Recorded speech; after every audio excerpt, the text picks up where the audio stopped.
বিমানবন্দরে ঘটেছে টাইম ট্রাভেলের মতো আশ্চর্য এক ঘটনা। flightradar24.com এর তথ্য বলছে, নববর্ষের প্রথম প্রহরে রওনা দেওয়া বিমানটি অতীতের দিকে যাচ্ছে। সেটি যুক্তরাষ্ট্রের লস অ্যাঞ্জেলসে পৌঁছাচ্ছে পুরনো বছর 2024 সালেই, অর্থাৎ 2025 সাল থেকে 2024 সালে যাওয়া। হংকং থেকে যে বিমান উড্ডয়ন করেছে 2025 সালে, সেটি যুক্তরাষ্ট্রের লস অ্যাঞ্জেলসে অবতরণ করবে 2024 সালে, যেখানকার বাসিন্দারা তখনও নববর্ষ উদযাপনের অপেক্ষায় সময় গুনছে।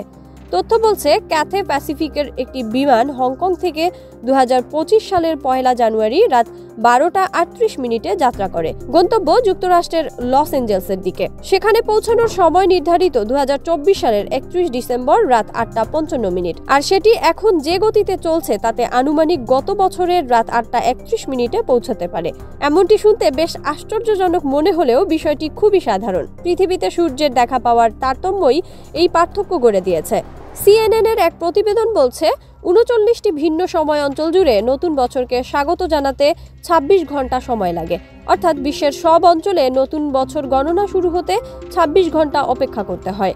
এ সময়ের মধ্যে কোনো অঞ্চল নববর্ষের আনন্দে মাতলেও পৃথিবীর অন্য প্রান্তে পুরনো বছর শেষের ক্ষণ গণনা চলছে।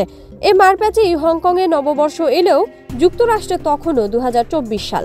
এই প্রতিবেদন লেখার সময় বাংলাদেশ 2025 সালের 1 জানুয়ারি সকাল 9:38 পার করছিল। অপরদিকে যুক্তরাষ্ট্রের লস অ্যাঞ্জেলসের স্থানীয় সময় ছিল 2024 সালের 31 ডিসেম্বর রাত 7:38। তেমনি বিশ্বের সবার আগে নতুন বছর 2025 সালকে স্বাগত জানিয়েছে প্রশান্ত মহাসাগরীয় অঞ্চলের দেশ কিরিবাতি। নববর্ষ উদযাপনকারী প্রথম এই দেশটির বৃহত্তম ক্রিসমাস দ্বীপ সবার আগে নতুন বছরে পদার্পণ করেছে। এরপরই দ্বিতীয় দেশ হিসেবে নতুন বছরকে আতশবাজির ঝলকানিতে বরণ করে নিয়েছে ওশেনিয়া অঞ্চলের দেশ নিউজিল্যান্ড। সময়ের ভিন্নতা থাকায় বিশ্বের সব দেশে একসঙ্গে নতুন বছর শুরু হয় না।